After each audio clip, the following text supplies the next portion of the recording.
wisdom of this work, like unto an instrument of applying collyrium, hath opened the eyes of the inquisitive world blinded by the darkness of ignorance. As the sun dispelled the darkness, so doth the Bharata, by its discourses on religion, profit, pleasure, and final release, dispel the ignorance of man. As the full moon by its mild light expanded the buds of water lily, so this Purana, by exposing the light of the Shruti, hath expanded the human intellect.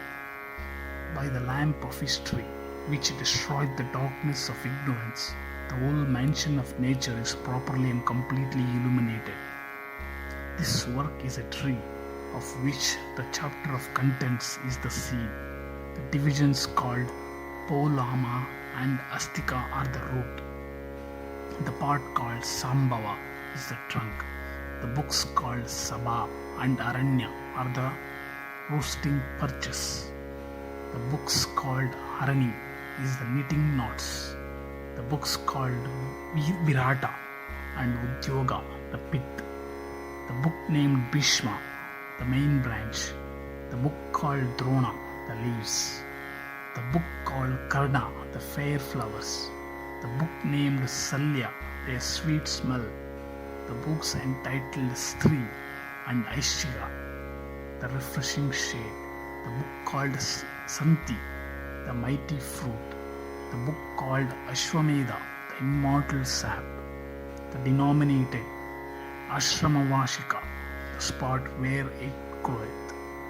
And the book called Mosala is an epitome of the Vedas and held in great respect by the virtuous Brahmanas. The tree of the Bharata, inexhaustible to mankind as the clouds shall be as a source of livelihood to all distinguished poets. Sauti continued. I will now speak of the undying, flowery, and fruitful productions of this tree, possessed of pure and pleasant taste, and not to be destroyed even by the immortals.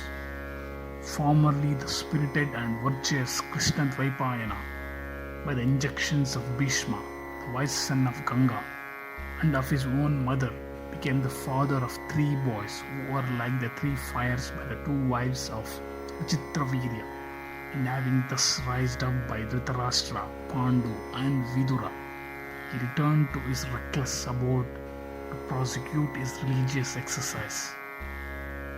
It was not till after these were born, grown up, and departed on the supreme journey that the great Rishi Vyasa published the Bharata in this region of mankind, when being solicited by Janamejaya and thousands of Brahmanas, he instructed his disciple Vaisampayana, who was seated near him, and he, sitting together with the Sadasyas, recited the Bharata during the intervals of the ceremonies of the sacrifice, being repeatedly urged to proceed.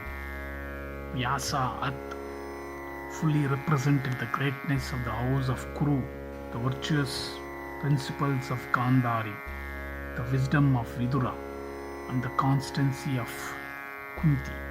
The noble Rishi hath also described the divinity of Vasudeva, the rectitude of the sons of Pandu, and the evil practices of the sons and partisans of Dhritarashtra.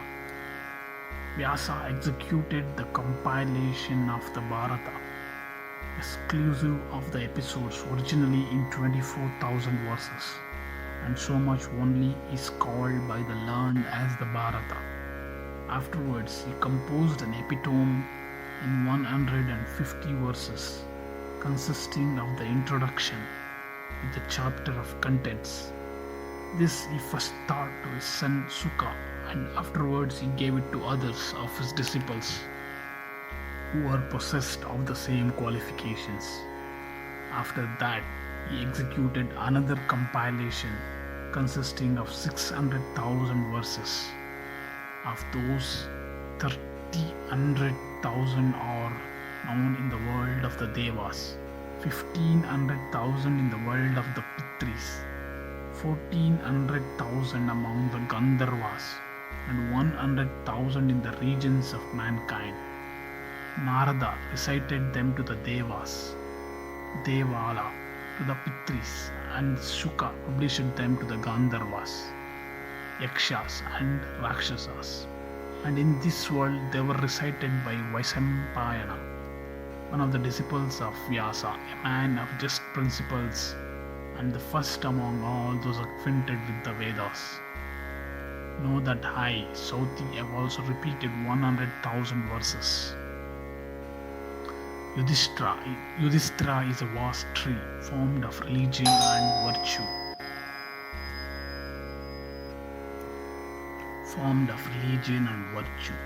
Arjuna is its trunk, Bhimasena its branches, the two sons of Mantri are its full-grown fruit and flowers, and its roots are Krishna, Brahma, and the Brahmanas.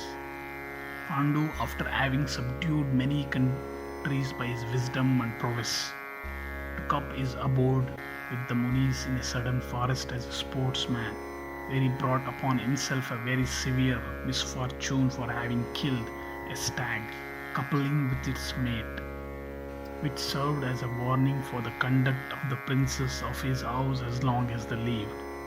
Their mothers, in order that the ordinances of the law might be fulfilled, admitted as substitutes to their embraces the gods Dharma, Vayu, Sakra, and the divinities, the twin Ashwins. And when their offspring grew up under the care of their two mothers, in the society of ascetics, in the midst of sacred groves and holy reckless abodes of religious men, they were conducted by the rishis into the presence of Dhritarashtra and his sons, following as students in the habit of brahmacharis, having their hair tied in knots on their heads. These our pupils, said they, are as your sons, your brothers, and your friends. They are Pandavas. Saying this, the Munis disappeared. When the Kauravas saw them introduced as the sons of Pandu, the distinguished class of citizens shouted exceedingly for the joy. Some, however, said they were not the sons of Pandu. Others said they were, while a few asked how they could be his offspring, seeing he had been so long dead. Still, on all sides, voices were heard crying, "They are all on all accounts welcome. Through divine providence, we behold the family of Pandu. Let their welcome be proclaimed." As these acclamations ceased, the plaudits of invisible spirits, causing every point of the heavens to resound, were tremendous. There were showers of sweet-scented flowers, and the sound of shells and kettle drums. Such were the wonders that happened on the arrival of the young princess. The joyful noise of all the citizens, in expression of their satisfaction on the occasion, was so great that it reached the very heavens in magnifying plaudits. Having studied the whole of the Vedas and sundry other Shastras, the Pandavas resided there, respected by all and without apprehension from anyone. The principal men were pleased with the purity of Yudhishthira, the courage of Arjuna, the submissive attention of Kunti to her superiors, and the humility of the twins, Nakula and Sahadeva, and all the people rejoiced in their heroic virtues.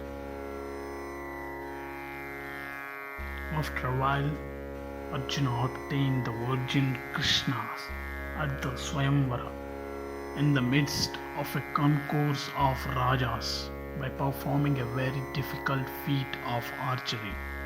And from this time he became very much respected in this world among all bowmen, and in fields of battle also. Like the sun, he was hard to behold by foemen, and having vanquished all the neighboring princes and every considerable tribe, he accomplished all that was necessary for the Raja, eldest brother, to perform the great sacrifice called a Rajasuya,